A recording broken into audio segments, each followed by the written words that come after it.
All right, everyone, if you can grab your seats, that would be awesome.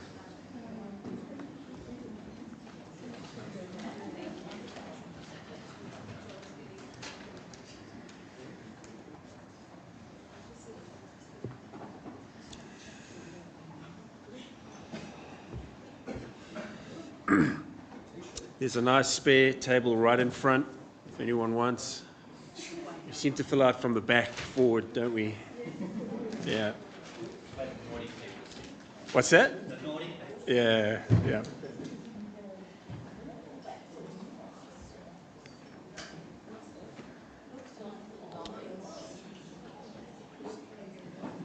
So I hope nobody minded the Pearl Jam stuff in the beginning. Anybody like the Pearl Jam music? Nobody heard it? Just Sarah and myself. You heard it? Yeah?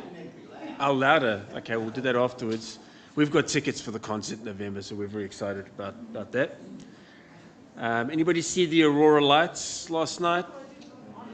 Oh, on TV, I was so bleak. I only found out about it at like 11 o'clock at night. I'd gone to sleep, and my oldest daughter woke my wife and I up like, Aurora Lights outside. And of course, we went outside, and there was no lights. It had all gone. Oh, okay. Yeah.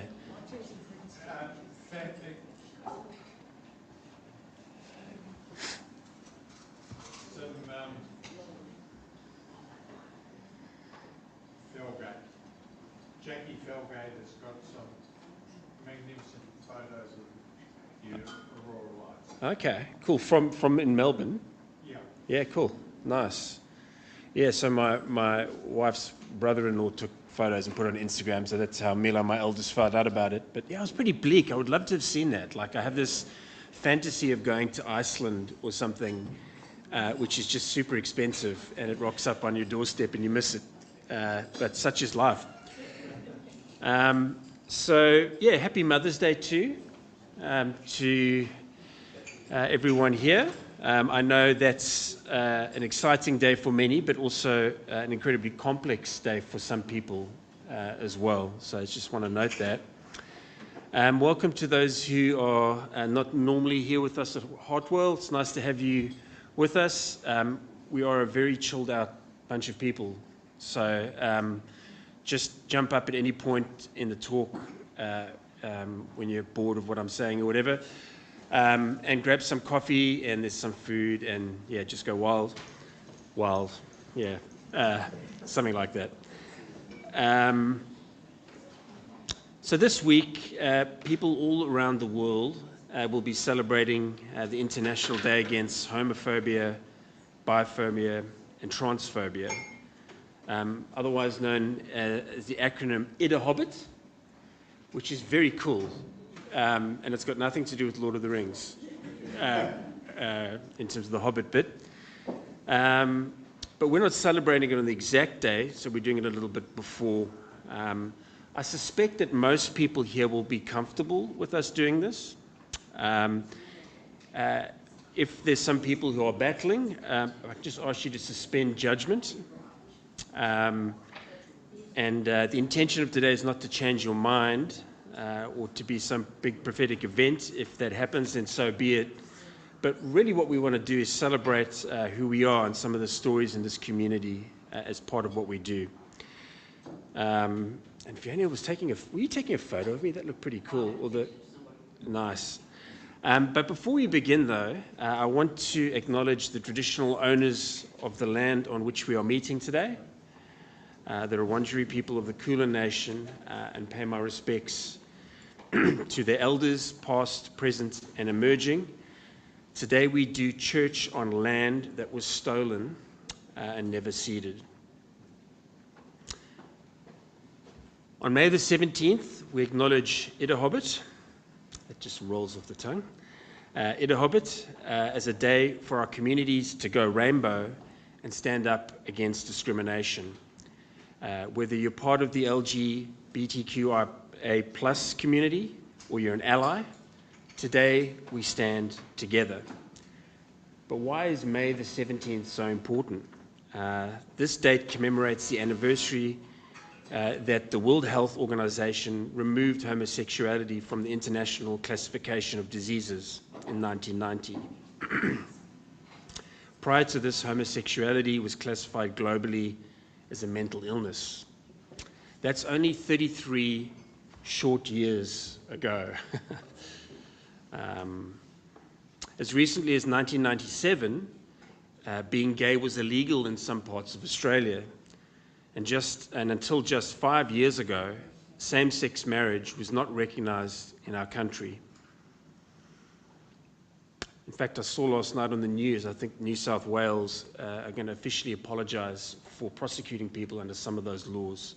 I think they're the only state that hasn't done so in Australia. So while we have certainly come a long way in the advancements in equity around these issues, the unfortunate reality is that these milestones are very recent in our experience. So with this in mind, Idahobit has two main purposes. It's an opportunity for us to celebrate the pride and allyship of the people who have worked to build equality around the world. And secondly, to raise awareness of the discrimination that people still face today. So Australia-wide research conducted by La Trobe University highlights the prevalence of discrimination still occurring around our country.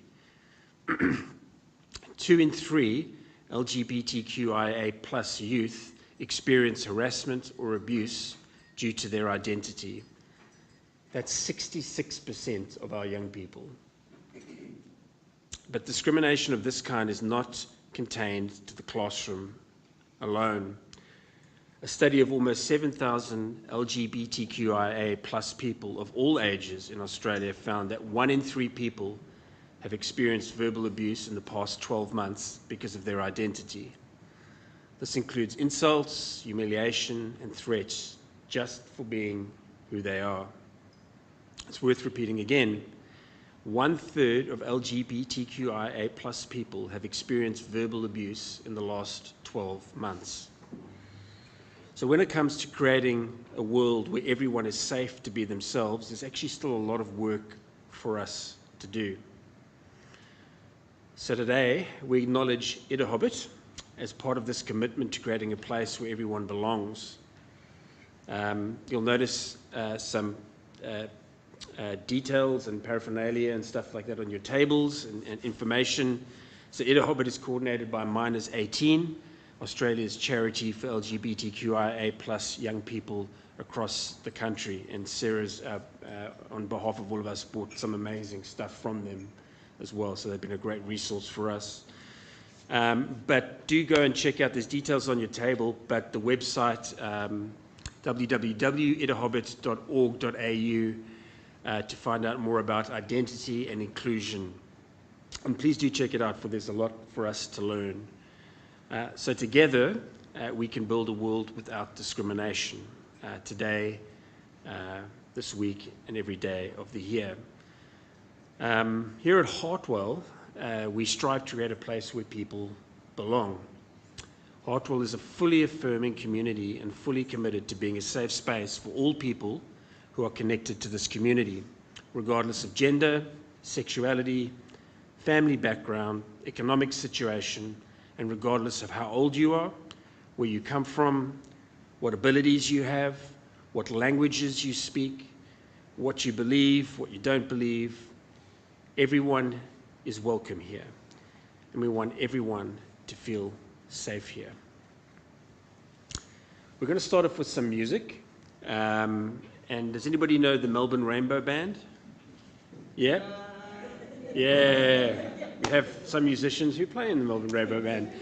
So we're going to listen to this song, and then Chris is going to come up afterwards and just share a little bit about the different flags and how we can best understand that. So over to you both for the song.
Could we go back a slide, Bo?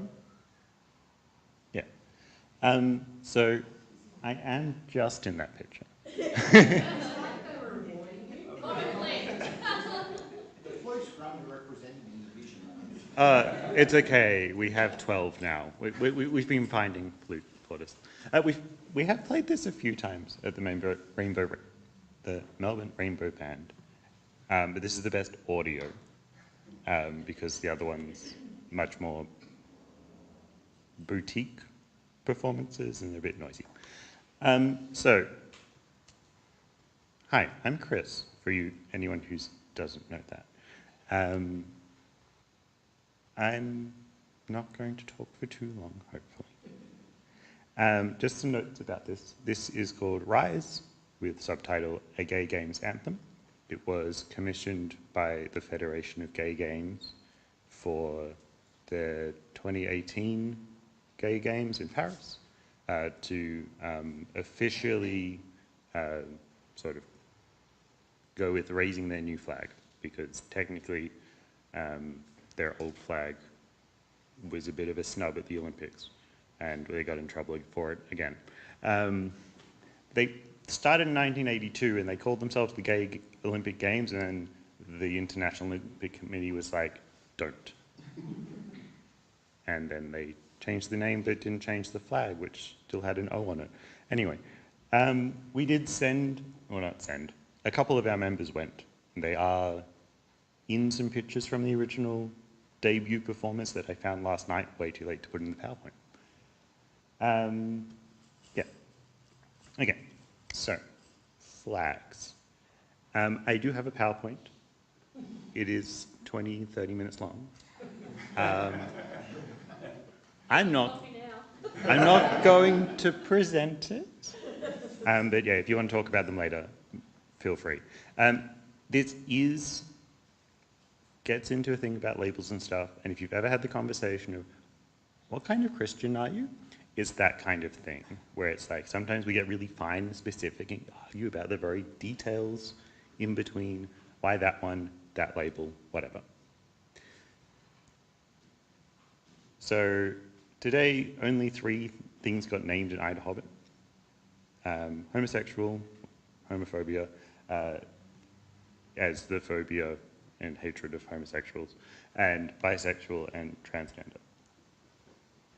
So, these are the big 3 flags for today.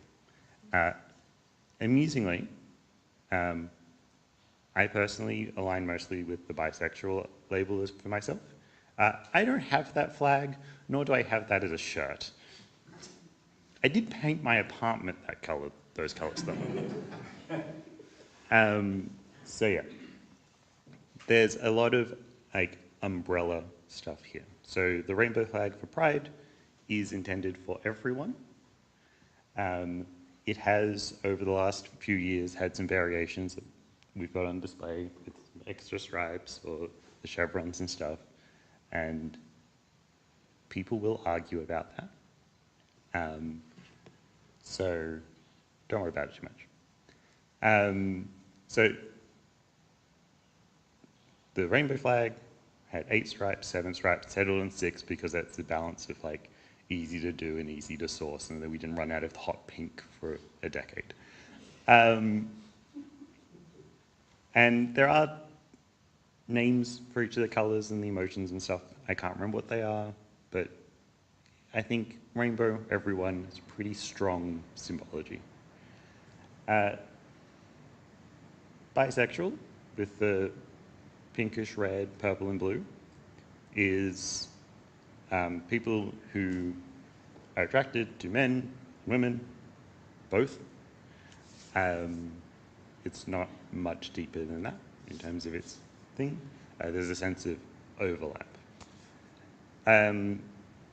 Then the transgender flag, we have sort of baby blue, baby pink, and white for the sort of 2 binary genders, and flipping them, and then the white stripe for people who decide they don't want either of those. They'd like to be something better or different. Better is not the word I should have used there. Pardon? Yeah. There's a bunch of more colours with different things. I can spot some in the audience I want to sort of point out and ask, but that would be very intrusive. There's a lot of subtle signage. I don't normally walk around in this. Mike, would you hold up my flute case? I meant to bring it up as a prop.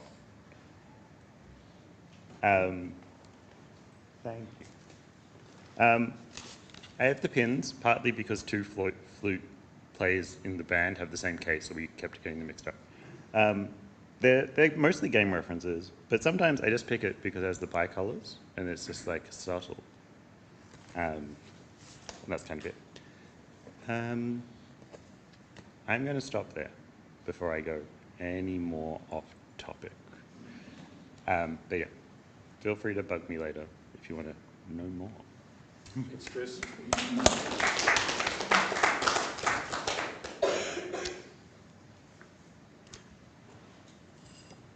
Just briefly, I've got to stop saying that word. A little bit about my story in this space. So I grew up, this is such a weird opening line. I grew up racist, sexist, homophobic and fundamentalist in South Africa. So I'm ashamed of some of the views that I held and the way I held them.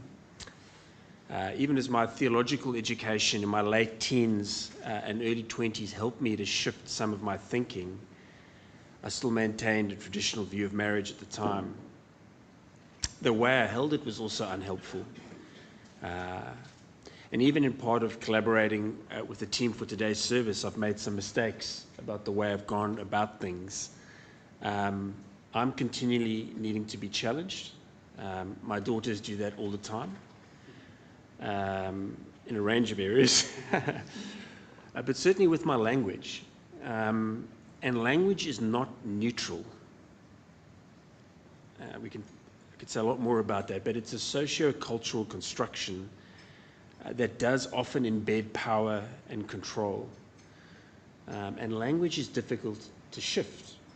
And I think the best way to shift is often to make mistakes and to have conversations with those that understand words and world differently to us. Often it means meeting and connecting with those who see things differently to us to help shift our thinking.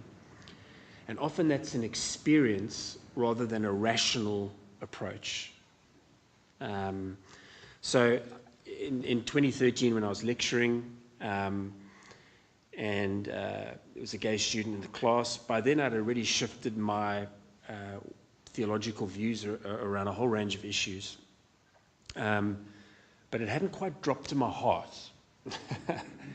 and this student was fantastic.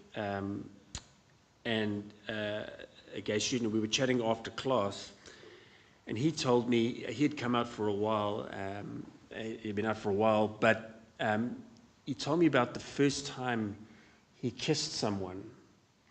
And it was, the way he described that moment was just, for this moment I realized, oh, wow, it was just such a beautiful description of,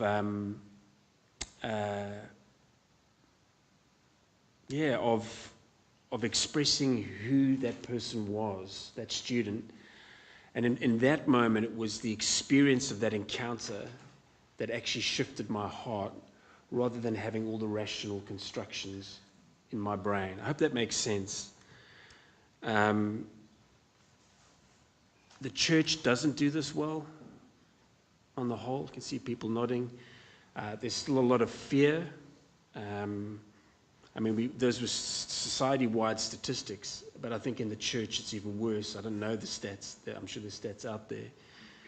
But following the same-sex plebiscite and eventual legalization of same-sex marriage, sadly our own denomination, if I can use that kind of language, changed our Marriage Act in a way which made it impossible for ministers within churches of Christ to perform same-sex marriage.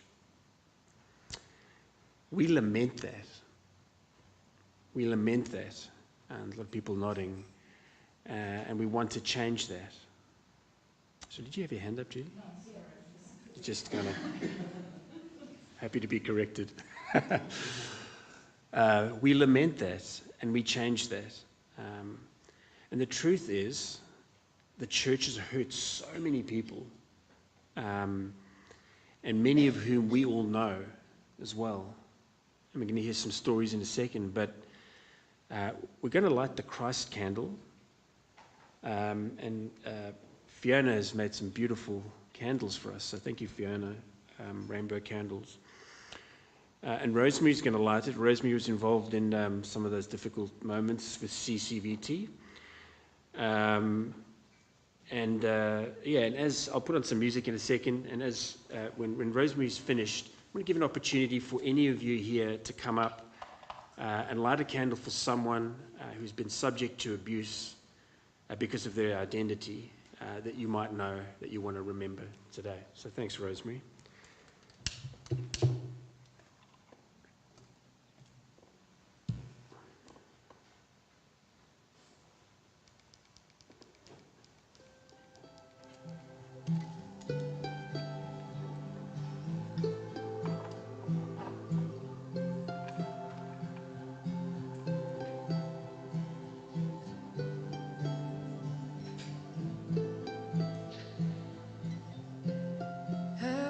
Say it's all been done under the moon, under the sun. How can you say you're alright when we haven't even started yet?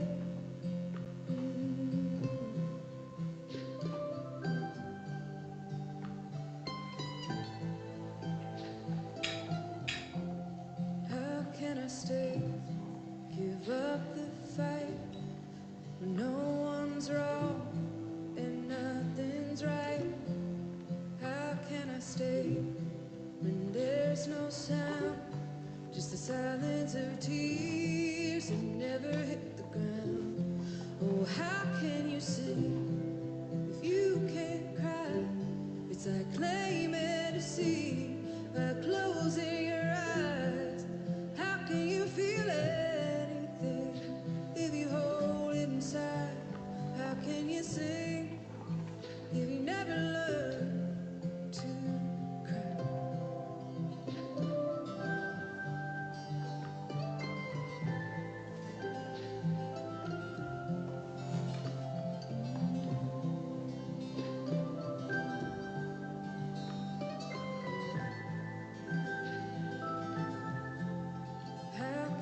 say it's all been done under the moon, under the sun?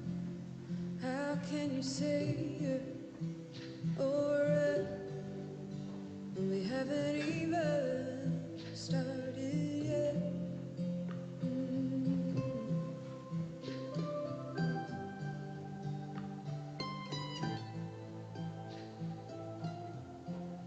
How can I stay?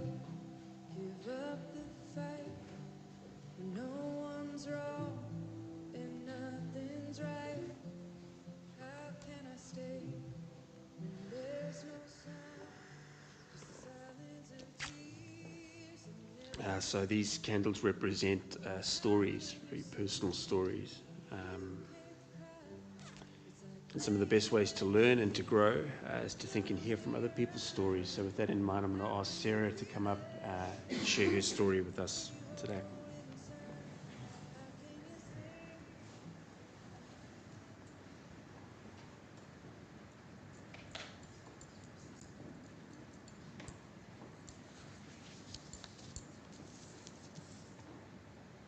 Bo, can you give me my screen, please?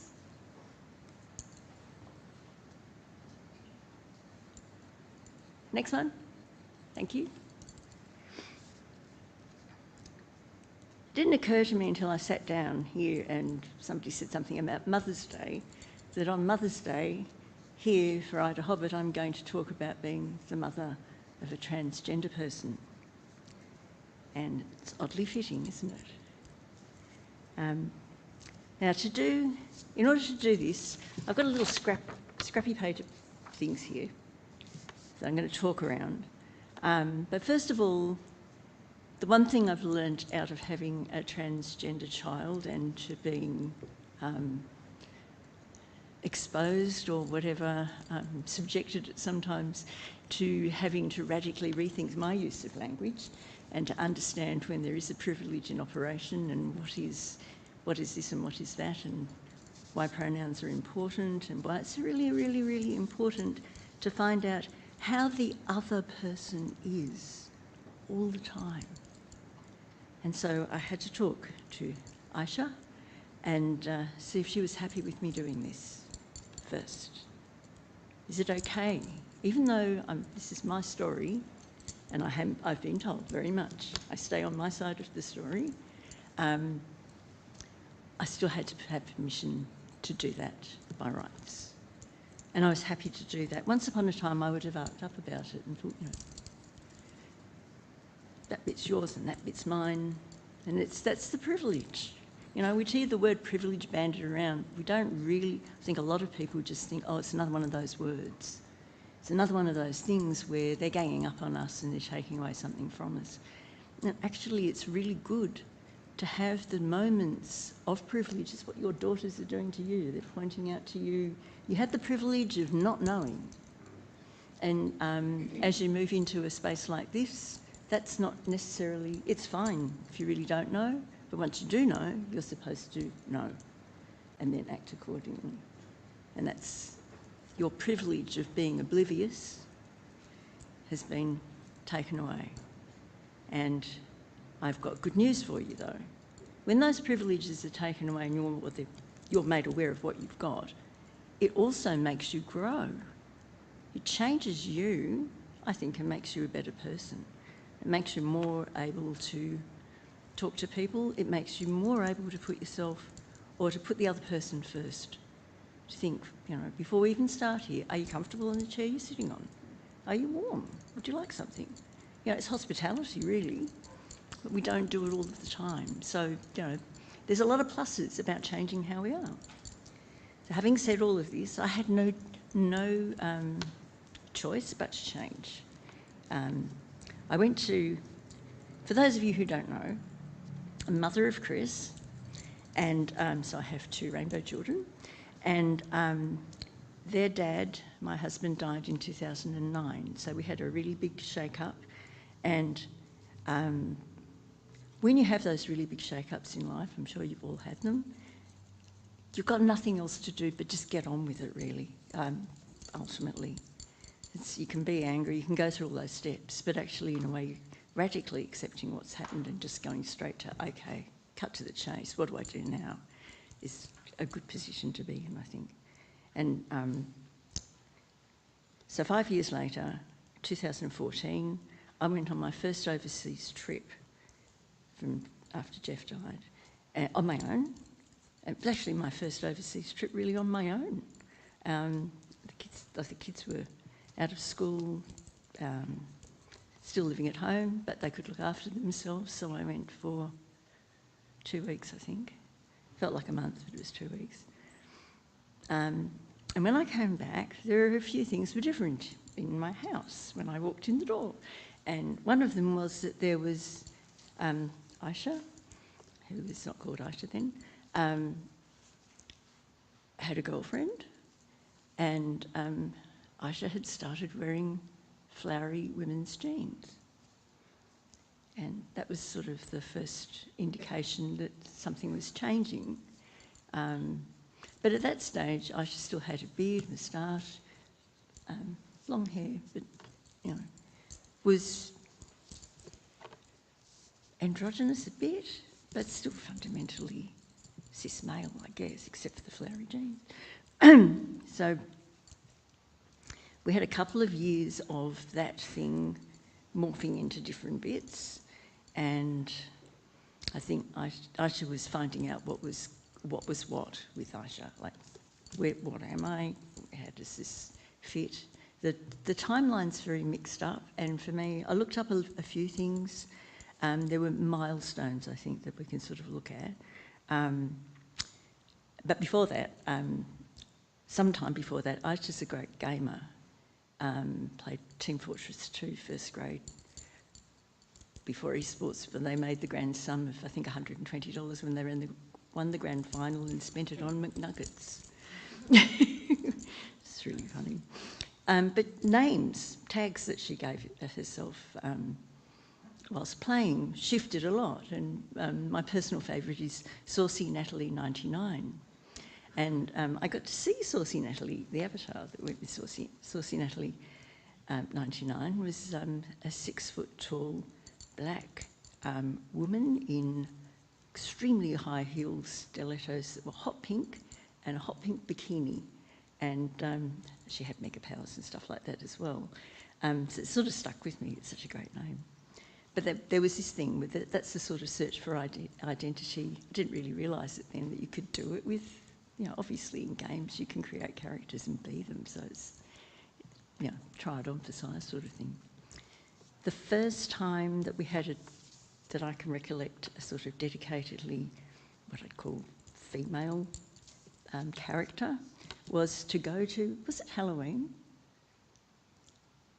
I think it was Halloween in 2016, and Alice ordered and then proudly wore a Sailor Jupiter outfit. It looked smashing in it too. And in that year as well, Aisha changed her online name to the first occurrence of Aisha appears in Facebook and Insta, I guess. So we have this sort of period where, and then once we had Aisha, I think probably in that same year or a bit later, we suddenly had, I'm transitioning. So this is what this will mean, and hormones, and, you know, could be this, could be that, don't know. And because there's a lot of don't knows, and parents, I guess, are really great at saying, well, what about this, don't you know? Can I fix this for you? You know, that sort of thing. Let's sit down and have a big chat about something I know nothing about. You know, I suppose maybe we do that all the time anyway. So anyway, I then thought, if I'm transgender, you know, parent of a trans person, maybe there's a support group for me. And I found that, well, there is one called Trans Family, and I went to a few meetings, and then after a while I said something, and Aisha said to me, I don't know why you're going to that, you don't need it. I can tell you anything you need. I don't like you going to that meeting and talking about me. And actually I hadn't talked about it because I knew that that was a no-no, but I took it on board that, okay, Yeah, I'm a big mum. I can live without the support of other people. It's okay, so I won't do this. Yeah, so that's that thing. So I also thought my two memories, biggest memory, that's all lovely, you know, like, and I went to radical acceptance of Aisha, like, you know, I've got this person I love, there's still the person I love, you know, like, the packaging's changed a bit, but the person that's inside it is still exactly the same person that they were before. And the church also was quite radically accepting most of the people in church. Aisha said to me the other day, she won't mind me telling this, because I told her I was doing this and got permission, as you know, and so she rang me up. She said, I was thinking, you know, like about how it was for me, going through the process of coming to the church fully dolled up on the sound desk every Sunday. And it got to the point where the ladies of the church would wait to see what Aisha had on, and quite often it would be a race to the back to say, when you finish wearing that, I'll have it. Happened a lot. But Aisha's, her side of that experience was that when she'd become a male, sort of a man, because Aisha's over 6 feet, the women in the church kind of backed off being chummy. And Aisha missed that. And when she changed, that relationship went back to being normal, in inverted commas. The women in the church talked to her just the same as they had before. It was like they didn't know what to do when this little kid who hung out and did the washing up and chatted to them suddenly became a male. They said they wanted to treat Aisha as a stereotypical male, I guess. And she was glad to be one of the girls again. She's really quite lovely. And, you know, thanks be to God, the women in the church were open to that. And open also in, just before COVID, Aisha and her spouse married at the church as well, even though, well, that's not a same-sex marriage, but they got married in a registry office first because our minister had taken a vow of not getting registered to be able to do marriages until such time as she would be able to marry anybody. And so she was unknown. She could do a ceremony, which they had at the church, but it wasn't really a reading. But that was sort of in standing in support of the whole gay marriage thing. But what I want to, so that, yeah, that's all the lovely side of things. There's an unlovely side of it, though. And the unlovely side of it is what it is like to be a short mother of a very tall person who's frocked up and walk through the city next to them. Because we went shopping a lot. Why not? It was great.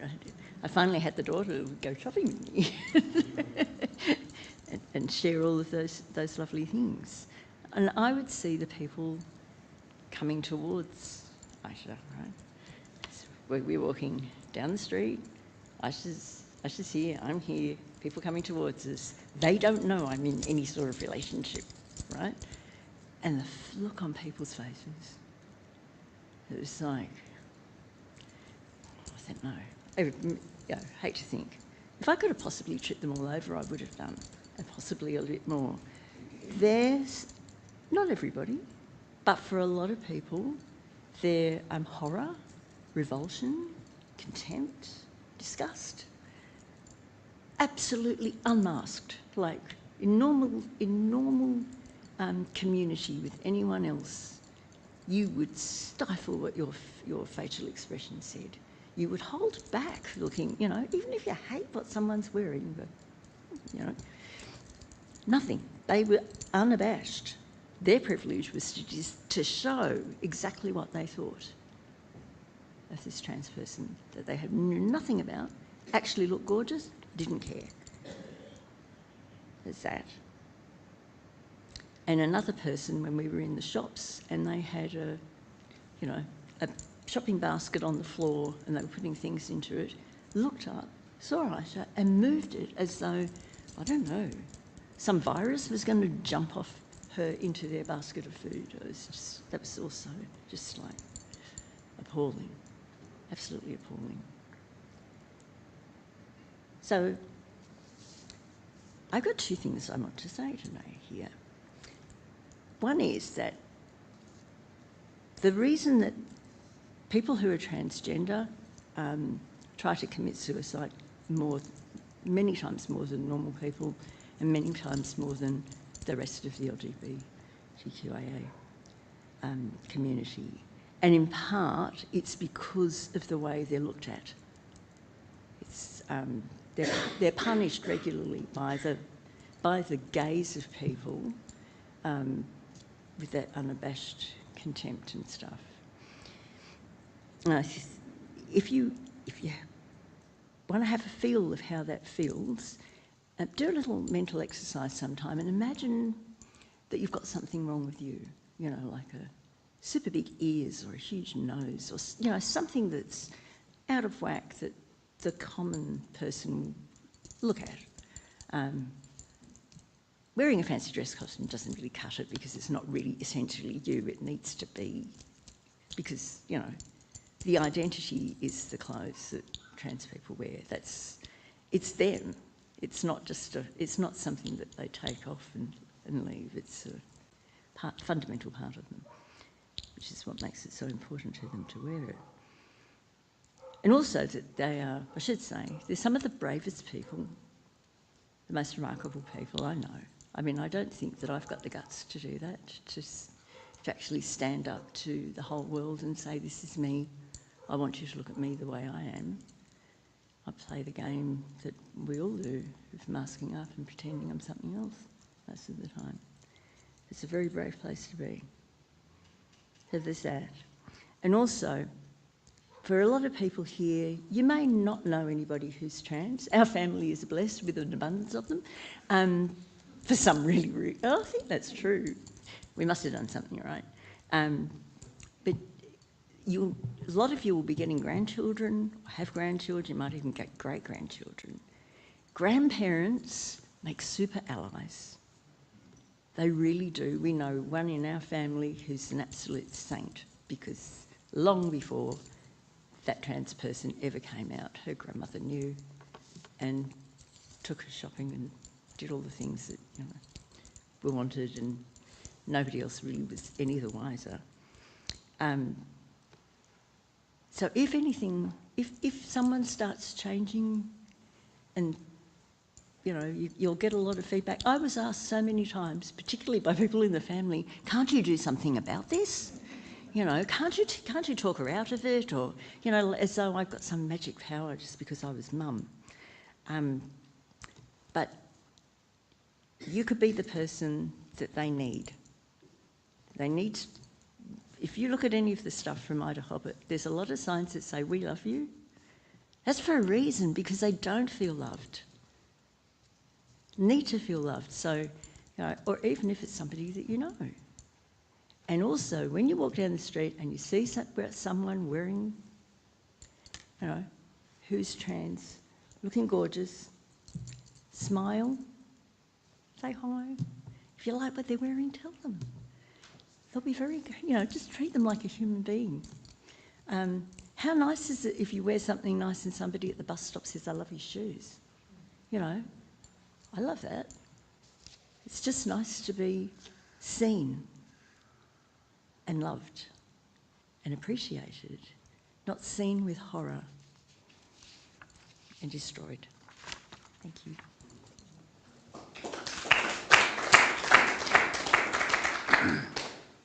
We're a church, and we're part of the Christian wisdom tradition, and we engage with Scripture a lot of the time. And Scripture is a complicated set of books. and Meryl is often very helpful in contextualizing a lot of what goes on there. But it's often sometimes been weaponized. With particular texts of terror, and we're going to talk about that in a second, Mike. But Chris is going to come and read for us now, because there are actually generative and creative ways that we can engage with Scripture and our wisdom tradition around some of these issues. So over to you, Chris.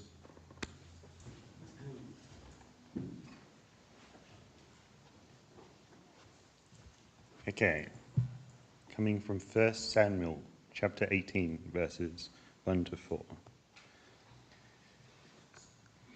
When David had finished speaking to Saul, the soul of Jonathan was bound to the soul of David, and Jonathan loved him as his own soul. Saul took him that day and would not let him return to his father's house.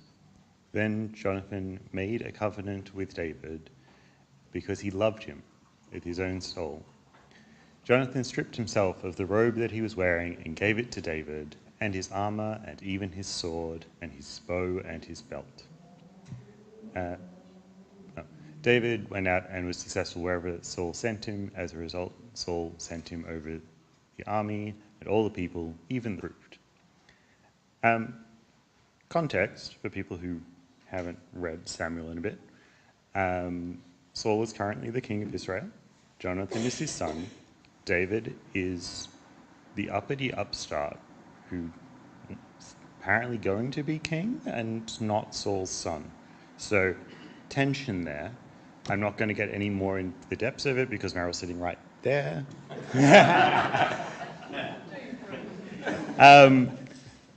Yeah, so there's a second bit of the reading I'm going to also just bring up, just jumping to 2 Samuel chapter 1, when Jonathan dies, because it's not always a happy story in the Bible. And David, who sings a lot, does almost a whole chapter of lamentation. And near the end we get, in verse 25, "How the mighty have fallen in the midst of battle. Jonathan lay slain upon your high places. I am distressed for you, my brother Jonathan. Greatly beloved were you to me. Your love to me was wonderful, exceeding the love of women. How the mighty have fallen, and the weapons of war perished." So, I'm not saying that David and Jonathan were gay, but it's not difficult to see where people have been getting that reading for a few centuries. It's not a modern interpretation. It's more literary than, I would say, exegesis. There's great there. But yeah, there's a few readings we could have done today, and I picked this one because it's nicer than some of the other ones we could have done. So yeah, David rather infamously liked women. He had a lot of kids and a lot of wives. So I'm not going to call David gay, but if he got Saul married to his best boyfriend who was a boy, maybe there's something there. And it has been compared to Patroclus and Achilles, who definitely liked each other and had infamous want their ashes scattered together so they can never be parted for all eternity kind of things. And during the Renaissance, Donatello and Michelangelo definitely added this to their depictions of these two. Whenever they're in the shot together, they're often very friendly. Yeah. So I guess it's more it's not new that people like each other outside of strictly men liking strictly women and falling into those categories.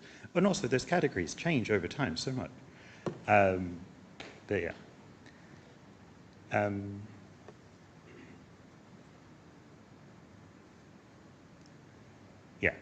I don't think I've got anything else to really go in there. I don't have a huge personal connection to this particular reading, other than I think it's very funny that Dave and Jonathan's names are just very modern, and then the rest of the cast, I'm like, how do you say this?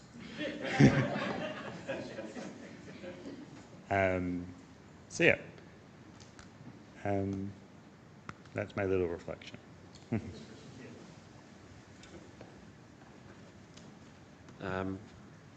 Mike's going to come up. He's flown in from the outskirts of Victoria, from a rural town called Sydney. So do you want to come join us up here, Mike? I'm just going to ask Mike a few questions around his story. So yeah, thanks for being with us, man. No problem. So you grew up in the church. So I'm curious, can you tell us a little bit about your experience growing up in the church as someone who's navigated these questions around sexuality and gender as a young person, and what that was like? Well, in fact, I grew up in this church, as many people would know, right from the start. I was born into the Wattle Park Church of Christ, which subsequently merged with Surrey Hills, and then with Hartwell. And so I've known people, and people have known me all my life. But it was always, my recollection is things about the gay community weren't ever brought up or discussed, not that I can recall. I don't know, Lola, maybe there were some fire and brimstone preachers from many years ago, but I can't recall. In my time. So it was a fairly sort of normal, natural thing. And of course, I knew from a very young age that I was gay, but I was never out. Yeah. Okay. But it was always a very welcoming church to people, is what I recall. Yeah. So what kind of led you to eventually feel comfortable about coming out in the church and in this space? Yeah. Well, I couldn't use the word comfortable. Okay. No, it was terror. So we're going back to the 1980s.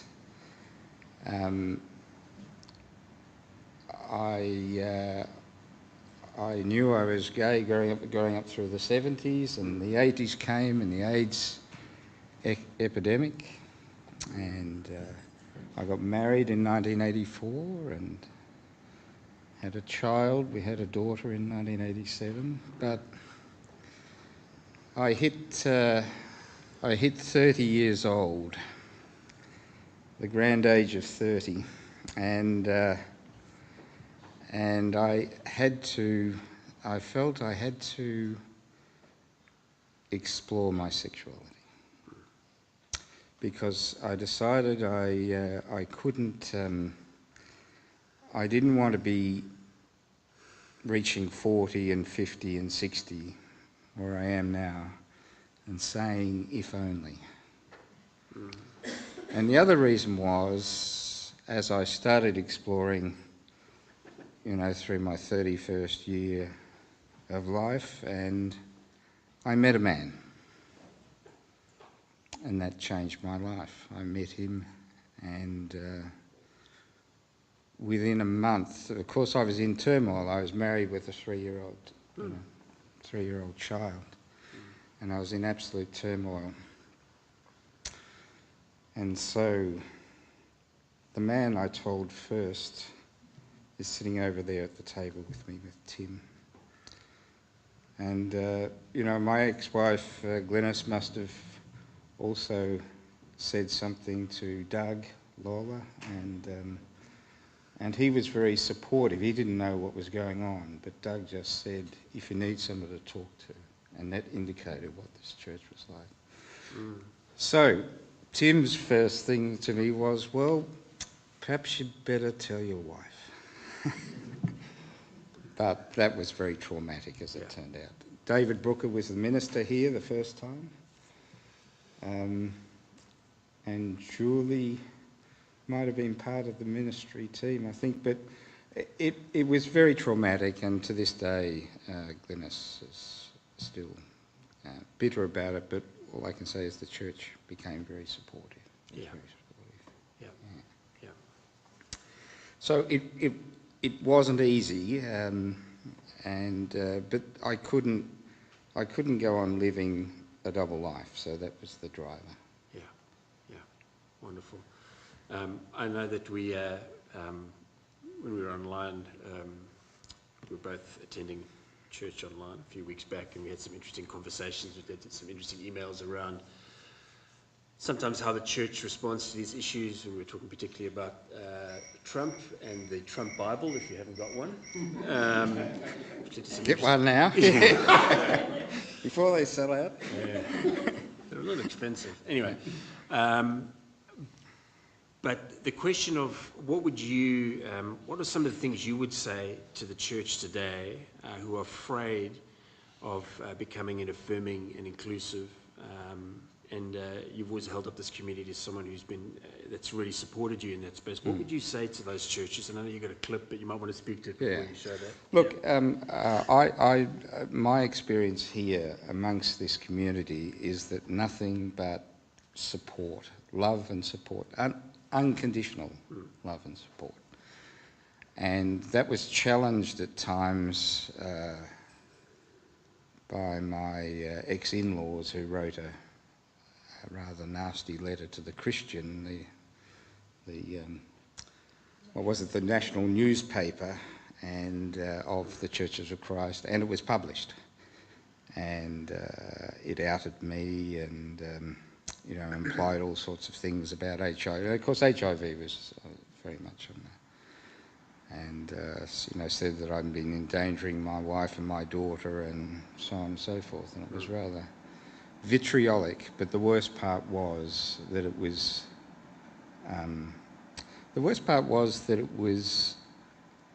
A lot of it was directed at the people at the church for not being supportive of their daughter, and that I should be out of the church. And I really felt bad for the people at the church, to be honest. Not for myself, because I had plenty of people come to my support because we had been at Doncaster Church as well, so both Doncaster and the Avenue Church here were just wonderful and had supported both parties. And I'm smiling at Danny and Treen, because for many, and so all the support. No. Yeah, and so all the support. Sometimes in the early hours of the morning, one time Tim came up to because I was still with my wife for a little while after that. So the words I would say are unconditional love, and that also all of us want to find love, to love and be loved, both in a personal relationship, which I found, and also in the relationships that we have with the community. Yeah, nice. And I just want to say, before we play this clip, this lighting of... I didn't think I would be emotional today, but the lighting of the candles was particularly very moving. So thank you. And thank you for your offering this service this week. So let's have a look at this clip. This is very powerful for those churches that want to selectively quote the Bible. From the West Wing. With so many people participating in the political and social debate through call-in shows, it's a good idea to be reminded every once in a while. It's a good idea to be reminded of the awesome impact.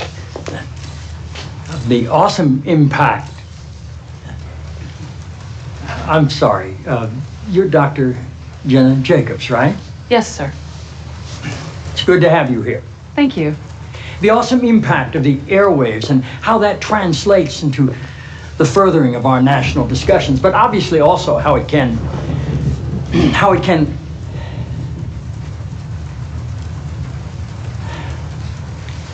forgive me, Dr. Jacobs, Are you an MD? A PhD. A PhD? Yes, sir. In psychology? No, sir. Theology? No. Social work? I have a PhD in English literature. I'm asking because on your show, people call in for advice, and you go by the name Dr. Jacobs on your show, and I didn't know if maybe your listeners were confused by that and assumed you had advanced training in psychology, theology, or healthcare. I don't believe they are confused, no, sir. Good. I like your show. I like how you call homosexuality an abomination. I don't say homosexuality is an abomination, Mr. President. The Bible does. Yes, it does. Leviticus 18:22. chapter and verse. I wanted to ask you a couple of questions while I had you here. I'm interested in selling my youngest daughter into slavery as sanctioned in Exodus 21:7. She's a Georgetown sophomore, speaks fluent Italian, always cleared the table when it was her turn. What would a good price for her be? While thinking about that, can I ask another? My chief of staff, Leo McGarry, insists on working on the Sabbath. Exodus 35:2 clearly says he should be put to death. Am I morally obligated to kill him myself, or is it okay to call the police? Here's one that's really important, because we've got a lot of sports fans in this town. Touching the skin of a dead pig makes one unclean, Leviticus 11:7. If they promise to wear gloves, can the Washington Redskins still play football? Can Notre Dame? Can West Point? Does the whole town really have to be together to stone my brother John for planting different crops side by side? Can I burn my mother in a small family gathering for wearing garments made from two different threads? Think about those questions, would you? One last thing. While you may be mistaking this for your monthly meeting of the ignorant tight-ass club, in this building when the president stands, nobody sits.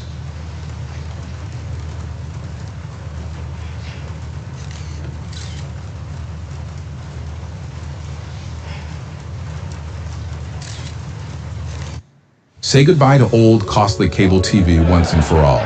This revolutionary invention gives you access to your favorite channel. So that's very powerful to the churches that want to say you must be like this, and we're using this against you. We love you as a person, but you know it's against the Bible. Yeah. And yet there's so much hypocrisy. So it's really just to say, do as Christ did, unconditional love. Yeah. Thank you. Thanks. Thank you, Mike, Yeah. for coming.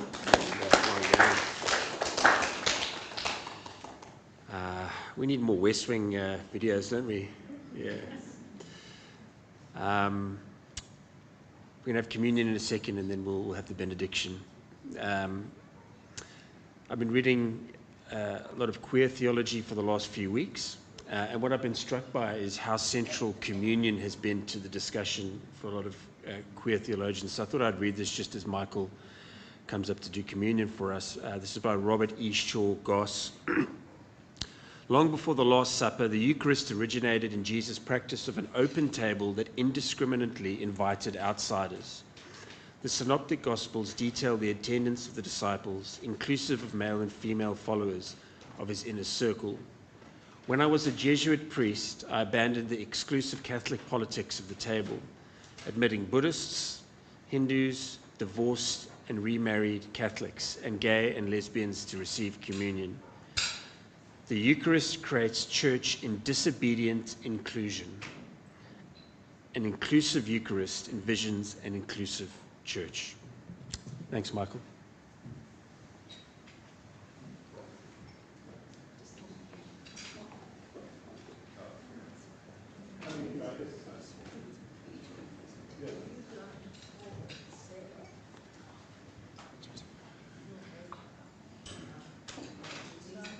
All right, I'll just ask you to hold off a little bit. I'm, consuming the emblems. There's a thing I want to do. So, it's time for a communion led by Michael Kenny, who's slowly destroying things around him. And you'll notice that some of the old hands from Highfield Road are pulling out their sleep masks, because an alternative title for a communion led by Michael Kenny is Katrina made the mistake of timetabling Michael for communion, and now he won't shut up.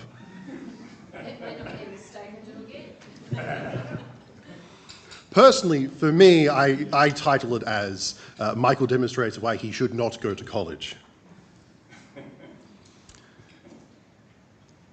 Idahobit is a heck of a day to prepare communion for. And I think for me, as I guess I may as well, show my bona fides. I am a cishet man, but my partner Amy is a trans woman, and so I have that sort of, partial, experience of sort of the queer community. I have lots of queer friends and stuff like that. And it sort of just makes me reflect on the evolution and changes within our religious and civil societies. And maybe sort of thinking about all the things that we now consider to be mundane that would have been hugely controversial in the past. Apparently, I fell asleep on my keyboard at some point, so I need to scroll past a whole bunch of B's. For example, there's a multitude of people from the past who would blah, blah, blah, blah, blah, blah, blah, who would consider it heretical and obscene that I, a layperson, am presiding over communion. There are still plenty of Christian denominations that only allow ordained folk to dispense the Eucharist. And considering this farce, I don't really blame them. And yet here I am, not dressed in my Sunday best, though I am reliably informed that I always have the coolest t-shirts. So there's that. This is actually one of the weirder ones that I sort of like, if given the choice, I wouldn't wear to church because it's sort of weirdly distracting. But I thought it would illustrate my point a little bit more. That the point of the evolution of our society and how we sort of think and do things over time. That we as a community and we as a faith community continue to change what we consider to be correct or civil or proper ways of being or doing things. Sometimes we create new practices, sometimes we evolve existing practices, and sometimes we simply drop old practices when we figure out that they're no longer useful. I think if most of us here thought about it, we'd have to reach pretty far back in our sort of genetic or social ancestors to find someone who would consider a layperson presiding over communion like heretical, right? We'd have to sort of go a little bit back, I think. I'm pretty sure that most of us don't have to go too far back to find someone who'd see my t-shirt and jeans and decide to spear tackle me away from the podium. Or at least tut and leave. My favorite story about my grandmother criticizing my clothing is that I would rock up in a collared shirt and jeans, and she'd be like, oh, awful. And then Meryl would walk up to her and go, then what do you think about my husband Graham wearing a shirt and jeans? And she's, well, he's Graham. And I'm like, okay, Gwen, yep, cool. I am certain there are things that you do every day, oblivious to the fact they would give previous generations a heart attack. And that's all the easy stuff. Idahobit shows us that sometimes these evolutions require a bit more elbow grease. Sometimes we need to push hard against the social inertia to make the progress that we can all sort of see as being valuable, yeah? And that's because there's always going to be those who push against change. Usually from groups who think that to some degree their power and personal security stems from the thing in which we are changing. And unfortunately, those people tend to be politically powerful too, which makes me think of my favorite verse from Ephesians. Our fight is not against human beings. It is against the rulers, the authorities and the powers of this dark world. It is against the spiritual forces of evil in the heavenly world. Felt dishonest not to include the spiritual forces bit at the end. And in recent years, we've sort of come to a horrible realization that people will invent an issue and force it into the social discourse because that might be their ticket to some power and security. You'll be glad to know that I've cut a lot of discussion on that particular topic. Feel free to ask me about that after church. For queer folk, it has been a long struggle, and many of us are very late arrivers to this fight. It wasn't so long ago that we managed to change the concept of marriage, which is only the latest in a line of updates for that concept, right? Marriage as a union of two consenting adults evolved from the idea of marriage as a union between a consenting man and a consenting woman. I've literally messed up my consenting woman and a consenting man, which itself evolved from the idea of marriage as a union between a woman and a consenting man, which itself evolved from the idea of marriage as a union between a woman and a consenting man, and his 50 other wives, and his 300 concubines. There's an entire screen about biblical marriage here that I'm unqualified to make. And we can forget about marriage equality now because trans rights is on the agenda. Saying this over communion reminds me of a joke that floats around the queer community about transubstantiation. Does anybody not know what transubstantiation is? Oh, you don't know? It's the concept, I believe it's mainly a Catholic thing, or from that sort of old high church stuff. The idea that once the bread and wine has been sort of consecrated, has been blessed, it literally becomes the flesh and blood of Christ, which has so many implications I am uncomfortable with. It's also the bad understanding of it. That's the bad understanding of it? Okay. But that's the common misunderstanding. Forgive me for being a terrible commoner. So, a joke that relies on the bad misunderstanding of it is, so you believe that a piece of wafer and some wine can turn into Jesus' literal flesh and blood, and yet you refuse to believe that a man can turn into a woman. Okay, cool. Thank you, it's not my joke. There are lots of bad faith arguments being flung around about trans rights, many of which are just reheated arguments about marriage equality and gay people. Heaven forbid we ever learn. There are Christian arguments against transness which don't really hold much water for me. The classic one you hear is quoting that they were made man and woman back in Genesis, and as if it's some kind of great zinger that proves their point. And my response to that is, sure, they were made man and woman, but we are born. Our spirits are willing, but this flesh is weak.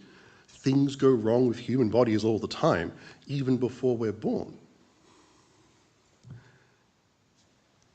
So yeah, trans rights is an uphill battle. So was marriage equality.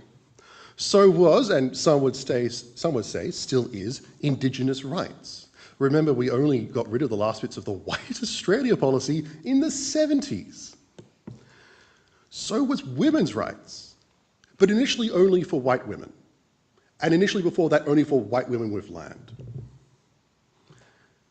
Can anybody think of other things that sort of have come and passed?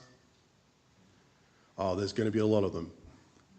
But yeah, those are all uphill battles. But we have a pretty good track record of winning. Sending kids to work at 5. Yeah. I mean, slavery, if you want to start with that, right?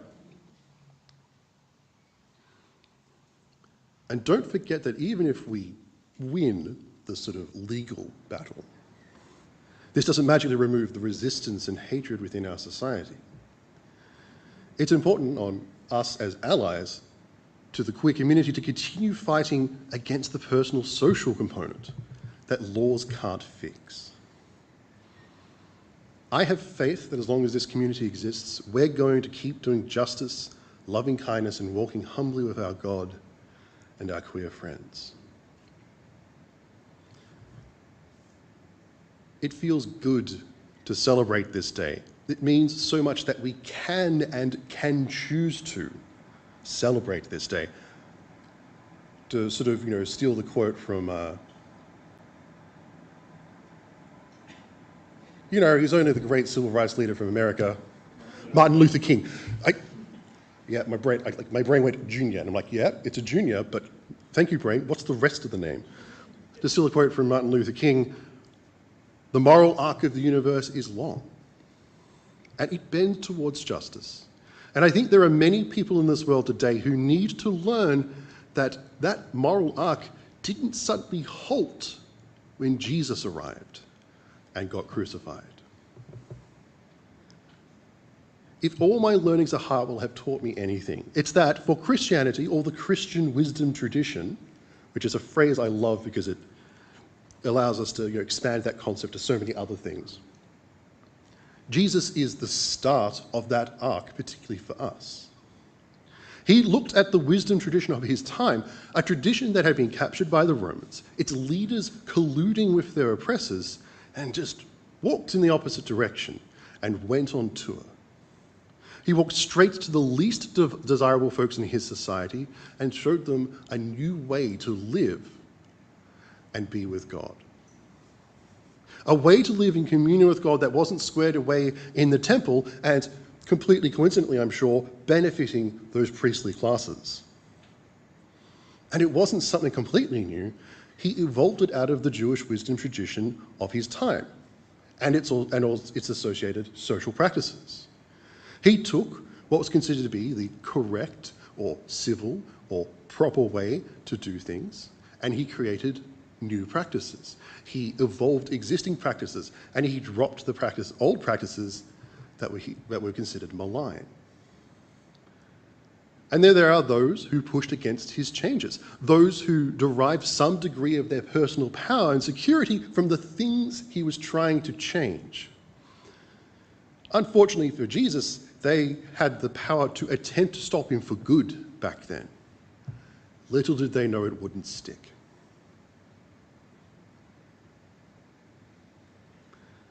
On the night he was betrayed, Jesus gave us the one thing that's required for a Churches of Christ service. I'm sure there's a big list of things that are needed for a Churches of Christ service, but I know that communion is one of the big things that we're sort of quasi-required to have. Yeah, all the other stuff, the Sunday best clothing, rows of back-breaking benches, and a big fancy building has always been optional. Yet society, right? And this metaphorical communion table, which we've already talked about, Brian, thank you for stealing my thunder, is an open table, such that all who desire can participate if they want to. And I'd like to request you just hold off briefly on eating your wafer and drinking the wine, well, grape juice, because I have a request. For this communion, I'd like to sort of just be old-fashioned and bring back a tradition from Box Hill Church of Christ and the old Highfield Road Church of Christ. I'm going to request that when it comes to drinking the wine, we hold our cups and we all drink at the same time.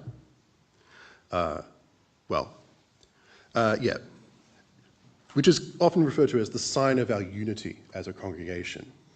Sort of an old Churches of Christ thing, which I sort of miss. I guess all this talk of progress has paradoxically made me nostalgic for something I always felt was special. I suppose this is my old man yells at cloud moment for the week. So, on the night he was betrayed, Jesus took a loaf of bread, blessed it, broke it, and said, "This is my body, which will be given for you. Do this in memory of me." Please eat the bread in your own time.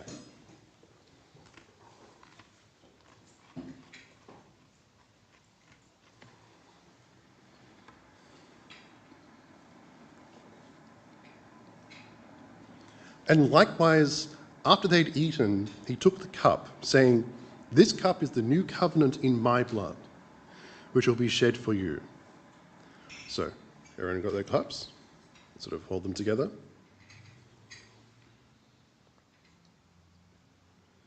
Jesus' arc continues to bend towards justice even now, and it is incumbent upon us as his followers to follow it with faith, hope, and mostly love. Amen.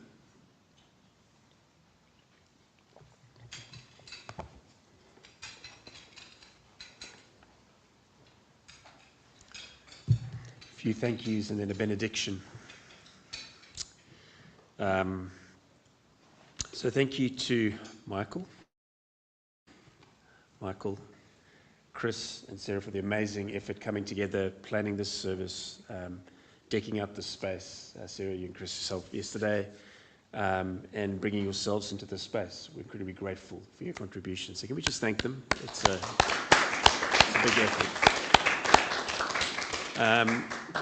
Next Saturday, you'll see these, I think we almost burnt the one here, but these little, thank you. You need glasses? Well, I do for these ones. Make sure that if you're going to come on Saturday, make sure you buy your ticket for Future for Kids. And that's 2 to 4 on Saturday. So it'd be amazing if as many of us can be there as possible. And then Joyce Chimbila will be with us next Sunday. And we're really excited about that. Yes, that's right. So don't go to Highfield Road. You can if you want, but there'll be no one there. So come to this space to hear from Joyce and what's happening in Zambia in that space. And then the following week, what can we learn from Buddha is what we'll be doing together. So if you want to join us for that one too. I'm going to end with this benediction. Feel free to close your eyes if you want to, or just be as you are. Beloved, there is only love. If you, in you, only love. Around you, only love. Not a touchy-feely pop song kind of love, but a love that knows every secret corner of your fragile, fabulous being and says yes. Yes to your difference. Yes to your diversity. And yes to your desire. Whoever you are, whatever beautiful spirit God created you to be, shine fearlessly and courageously. We need you and the divine light within you to sparkle through the prism of your body and brighten the world with a glorious rainbow. Never forget you are loved, fiercely and forever. Never forget you are loved, fiercely and forever. Amen. Thank you for joining us today. Let's grab some tea and amazing coffee, and see you next week.